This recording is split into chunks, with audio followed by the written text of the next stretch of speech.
हर खबर पर होगी आपकी पकड़। डाउनलोड कीजिए एबीपी लाइव ऐप।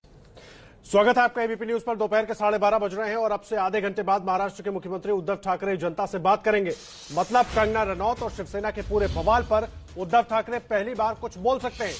बीएमसी ने कंगना रनौत का दफ्तर तोड़ा, इस पर भी बोल सकते हैं उद्धव ठाकरे। और 1 बजे जब वो बोलेंगे तो सबको इंतजार है कि इन तमाम मुद्दों पर भी उद्धव ठाकरे अपनी चुप्पी तोड़ेंगे, क्योंकि जो कुछ हुआ पिछले कुछ दिनों में मुंबई में, उसको लेकर बहुत सारे सवाल महाराष्ट्र सरकार पर, शिवसेना सरकार पर उठने लगे, जिसके जवाब उम्मीद यही की जा सकती है कि उद्धव ठाकरे जब महाराष्ट्र को संबोधित करेंगे तो उसमें वो बोले और अपनी बात रखें।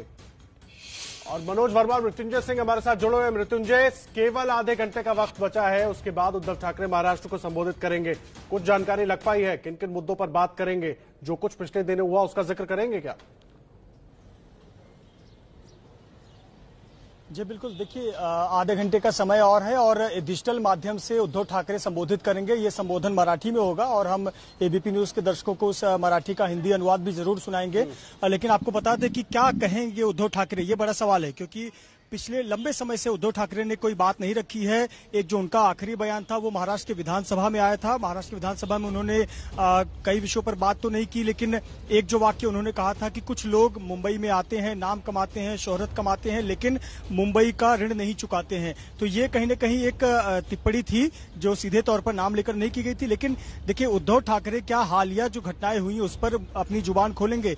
जिस प्रकार से घटनाक्रम हुआ कंगना रनौत का, सबसे पहले तो पूरा सुशांत सिंह राजपूत का प्रकरण जिसमें मुंबई पुलिस की इतनी किरकिरी हुई, कंगना रनौत का प्रकरण और फिर पूर्व नौसैनिक अधिकारी को शिवसैनिकों द्वारा पीटा जाना, तो इस पर बात करेंगे। लेकिन जहां तक संजय राउत की बात है, वो अभी भी पार्टी के नेता हैं, पार्टी के राज्यसभा सांसद हैं, एक अखबार के संपादक हैं, वो एक लाइन ले सकते हैं। लेकिन उद्धव ठाकरे महाराष्ट्र के मुख्यमंत्री हैं, उन्हें मुख्यमंत्री के ओहदे पर, मुख्यमंत्री के संवैधानिक पद पर रहकर बात करनी है। तो जो हमारा अनुमान है, कयास है कि शुरुआत वो कोरोना संकट काल को लेकर करेंगे। कोरोना के विषय में बात करेंगे। लॉकडाउन के बाद अनलॉक की धीरे धीरे प्रक्रिया हो रही है। बहुत से लोग मंदिर खोले जाने की बात कर रहे हैं, मस्जिद खोलने की बात कर रहे हैं। विपक्ष लगातार मुद्दा उठा रहा है मंदिर मस्जिद खोलने का, लोकल ट्रेन चलाए जाने की बात कर रहे हैं। इस पर मुख्यमंत्री बात करेंगे और पूरी संभावना है कि अपने वक्तव्य के दूसरे या तीसरे चरण में वो हाल की घटनाओं पर जिक्र कर सकते हैं। पर एक बात मैं पूरा दावे से कह सकता हूं कि वो जरूर मराठी अस्मिता, भूमिपुत्र जैसे मुद्दों पर भी बात करेंगे। अब ये देखना होगा कि उसका जोर कितना होता है मुख्यमंत्री का, और हाल की घटनाओं पर वो क्या पक्ष लेते हैं या फिर उस पर कोई अपनी प्रतिक्रिया देते हैं। ये देखने वाली बात होगी।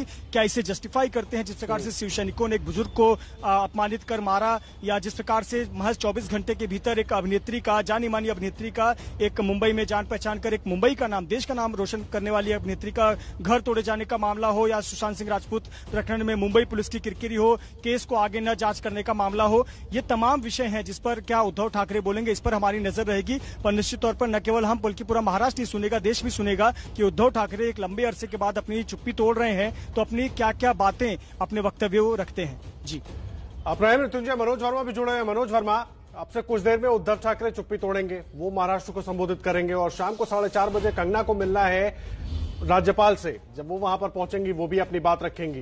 क्या कुछ कैसे होगा, क्योंकि लगातार कंगना हमलावर हैं, अभी भी सरकार पर हमलावर हैं।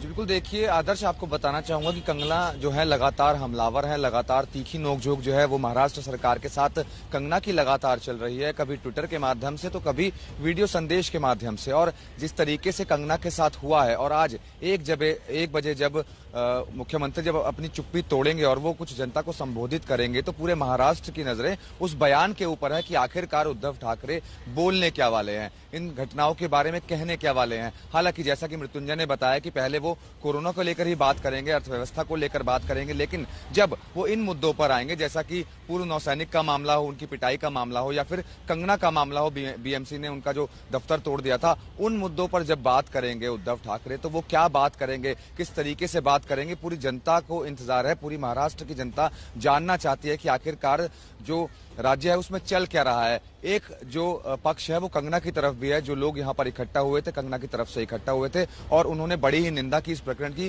कि किस तरीके से सिर्फ 24 घंटे का समय दिया गया और अचानक से बीएमसी के जो कर्मचारी थे वो कंगना के ऑफिस में पहुंचे और कंगना की गैर मौजूदगी में मनोज, मैं आपको बीच में रोक रहा हूं। इस वक्त हमारे साथ केंद्रीय मंत्री रामदास आठवले साहब जुड़ गए हैं, सीधा उनका रुख करेंगे। बहुत स्वागत है रामदास आठवले साहब आपका एबीपी न्यूज पर।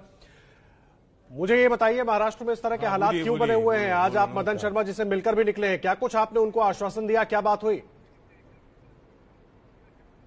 हाँ, उनके साथ मेरी बात हुई कि उनको बोला है कि भाई मेरी पार्टी और मैं तो आपके साथ हूँ और आपके ऊपर बहुत बड़ा अन्याय हुआ है। जो मतलब जो कार्टून था वो कार्टून नहीं है।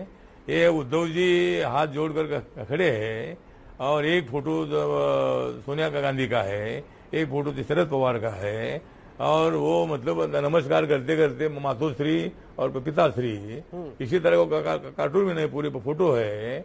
और वो खाली इन्होंने फॉरवर्ड किया था अच्छी भावना से। इसमें कोई उद्धव जी किया और सरकार के बदनाम करने का विषय तो नहीं था, लेकिन उनको मतलब जो आरोपी पकड़े थे शिवसेना के, उनको मतलब 24 घंटे के अंदर उनको जो छोड़ दिया है और इनके ऊपर 326 या 307 लगनी चाहिए थी। तो मैं एक वकील से बोलकर हम कोर्ट में जाने वाले, कोर्ट में जाएंगे मदन शर्मा जी, और उनके ऊपर जीव लेना हमला हुआ था, उनका आंख पूरा टूट गया है। राइट साइड का जो आंख है वो अभी उसको देख नहीं पाते हैं।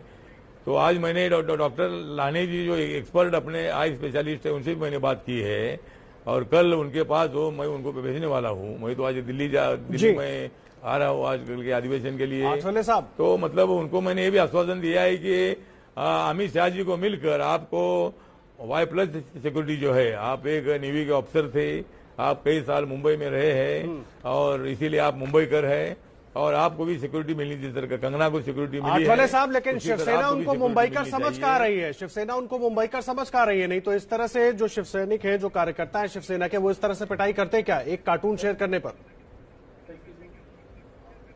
हाँ, मतलब ये अच्छी बात नहीं है। मतलब कार्टून शेयर करने के बाद इतनी पिटाई करना अच्छी बात नहीं है। ये बहुत बड़ी दादागिरी है, गुंडागर्दी है। और जिस तरह संजय राव जी रोक ठोक लिखते हैं, तो रोक ठोक लिखते हैं मतलब ठोकने का काम करते हैं, शब्दों में ठोकने का काम करो, लेकिन ऐसा फिजिकली अटैक करना ठीक नहीं था। एक नेवी के ऑफिसर थे, उनको खाली पूछना चाहिए था और उन्होंने अच्छे के लिए वो मतलब फॉरवर्ड किया था। तो इसीलिए मुझे लगता है कि मुंबई की हालत बहुत बिगड़ रही है और इसीलिए आज मतलब इसी तरह का गुंडागर्दी चलती रहेगी। कंगना का स्पेशली मतलब इनका ड्रग्स से संबंध है, इसी भावना से पुलिस वाले जानबूझकर उनकी इंक्वायरी कर रहे हैं। महाराष्ट्र की कोरोना के माध्यम से हालत अत्यंत गंभीर है, इसीलिए महाराष्ट्र में मतलब राष्ट्रपति शासन लागू करना चाहिए, ऐसा मुझे लगता है। ये महाराष्ट्र की सरकार जानी चाहिए। ये आपस में झगड़ते हैं, ये कोरोना की तरफ इनका ध्यान नहीं है, फालतू फालतू जगह पर ध्यान देने का काम करते रहते हैं। तो इसीलिए मुझे लगता है कि ये राष्ट्रपति शासन लागू होना चाहिए, ऐसा मुझे लगता है। मुझे एक बात बताइए, ये तानाशाही भरा माहौल बनाने की कोशिश मुंबई में, महाराष्ट्र में क्यों हो रही है? आज भी सामना में लिखा गया कि भूमिपुत्रों को एक होना होगा। जो लोग बाहरी आए हैं वो मराठी अस्मिता को लेकर कुछ नहीं बोल रहे हैं। ये बांटने और भड़काने की राजनीति क्यों कर रही है शिवसेना? ये शिवसेना और संजय राउत भड़काने की राजनीति कर रहे हैं। ये तानाशाही करेंगे तो इनको जानाशाही इनको अगर ये तानाशाही करेंगे तो जानाशाही इनकी हो जाएगी। हमें तो लोकशाही चाहिए, हमें तो लोकतंत्र चाहिए। तो बाला साहब ठाकरे जी सभी मुंबई के लोगों को, गुजराती लोगों को, हिंदी भाषी के लोगों को, साउथ इंडियन लोग अपना तो समझते थे। तो ये बाला साहब ठाकरे के खिलाफ ये लोग जा रहे हैं शिवसेना वाले आज के। ये बाला साहब ठाकरे जी ने इनके लिए पूरी जिंदगी बर्बाद किया और आज मतलब या इसी तरह की तानाशाही नॉन मराठी लोगों पर करने की बात हो रही है। ये अच्छी बात नहीं है। शिवसेना ने उत्तर भारतीय आघाड़ी बनाई थी, शिवसेना ने साउथ इंडियन आघाड़ी बनाई है मुंबई में, और इसी तरह की बात कहीं से संजय राउत कर सकते हैं कि ये मुंबई खाली मराठी लोगों की है, मराठी लोगों की, हम भी मराठी है, ये मराठी लोगों की ही है, लेकिन मुंबई में रहने वाले सभी की मुंबई है, ये किसी की जागीरी नहीं है, ऐसा मुझे लगता है। तो शिवसेना भड़काने का काम कर रही है, तानाशाही करने का काम कर रही है, गुंडागर्दी करने का काम कर रही है, उद्धव ठाकरे को, सरकार को बदनाम करने का काम कर रही है। माननीय उद्धव ठाकरे जी ने इधर ध्यान देना चाहिए और अपने शिव सैनिकों को समझ देना चाहिए, ऐसा मुझे लगता है। और जो इनके ऊपर जो मतलब हमला हुआ है, तो मतलब यहाँ उनके जो आरोपी है, जो गुनहगार है, गुंडागर्दी करने वाले हैं, इनके ऊपर कड़ी कार्रवाई होनी चाहिए, ऐसा मुझे लगता है। जी, रामदास आठवले साहब, आप बने रहे हमारे साथ। आपसे गुजारिश है, एक बहुत छोटे से ब्रेक के लिए रुक रहे हैं और लौट कर आएंगे तो क्यों, क्या कुछ हो रहा है मुंबई में, उस पर एक और बहुत अहम सवाल आपसे मुझे पूछना है। आप बने रहे हमारे साथ, तुरंत लौट कर आते हैं। इस वक्त केंद्रीय मंत्री रामदास आठवले साहब लगातार जुड़े हुए हैं। आठवले साहब, मैं एक बार फिर से आपका रुख कर रहा हूं। मुझे एक बात बताइए, आपसे कुछ देर में मुख्यमंत्री उद्धव ठाकरे महाराष्ट्र को संबोधित करने वाले हैं। आपको क्या लग रहा है, कंगना के मुद्दे पर, कंगना के साथ जो कुछ हुआ वो इसमें कुछ बोलेंगे? गलत हुआ, सही हुआ या नहीं होना चाहिए था, कुछ बोलेंगे इस पर वो? अभी क्या बोलेगा हम नहीं बोल सकते हैं, क्योंकि अभी वो महाराष्ट्र को संबोधित करने वाले हैं। उसमें शायद वो महाराष्ट्र के कोरोना के बारे में बोलेंगे और लोगों ने क्या सोशल डिस्टेंसिंग रखना, इसको कंट्रोल करने के लिए क्या करना चाहिए, इसके संबंध में मतलब वो बात करेंगे। अभी और कंगना के बारे में बात करेगी नहीं मुझे मालूम नहीं है, तो देखते हैं अभी वो क्या बात करने वाले हैं। आप क्या चाहते हैं, करना चाहिए जिस तरह की स्थिति बनी हुई है प्रदेश में, मुंबई में, करना चाहिए इस तरह की बात की नहीं, संदेश देना चाहिए कि नहीं सब कुछ ठीक करने के लिए?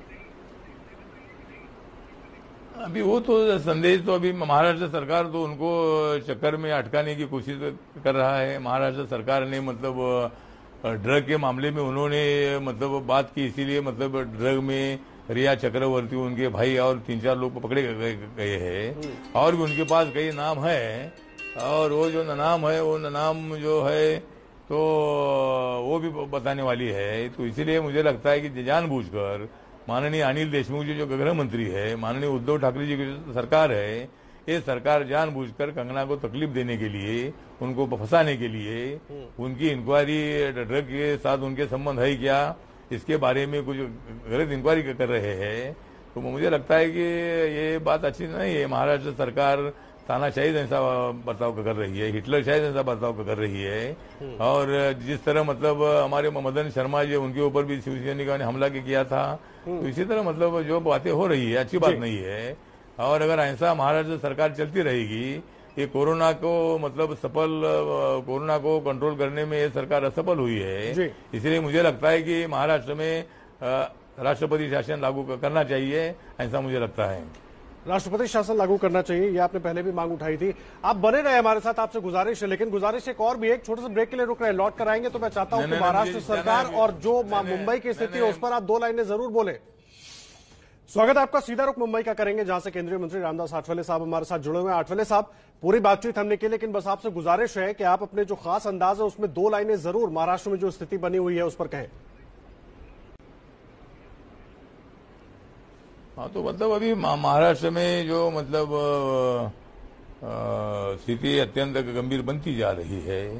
कोरोना को रोकने के लिए सरकार पूरी फेल हो चुकी है, और मतलब इसी तरह और यहाँ तानाशाही चल रही है, गुंडागर्दी चल रही है। तो इसीलिए मुझे लगता है कि यहाँ जो भी स्थिति है उस स्थिति को मतलब नजरअंदाज नहीं करना चाहिए, इस स्थिति को सुधारना चाहिए। और अगर ये सरकार सुधार नहीं सकती है तो सरकार को सत्ता में रहने का अधिकार नहीं है जी। तो मुझे लगता है कि मैं इतना ही बताना चाहता हूं कि ये उद्धव सरकार कर रही है तानाशाही। उद्धव सरकार, माननीय उद्धव जी की सरकार कर रही है तानाशाही। हमें चाहिए लोकशाही, हमें चाहिए लोकशाही, हमें चाहिए नहीं तानाशाही। तो मतलब इस सरकार को आपने दो लाइनों में अपनी पूरी बात कह दी, 2 लाइनों में अपनी पूरी बात कह दी, और यही उम्मीद महाराष्ट्र की जनता भी कर रही है। बहुत धन्यवाद आपका रामदास आठवले साहब हमारे साथ जुड़ने के लिए और इस बातचीत के लिए। थैंक यू, बहुत बहुत धन्यवाद।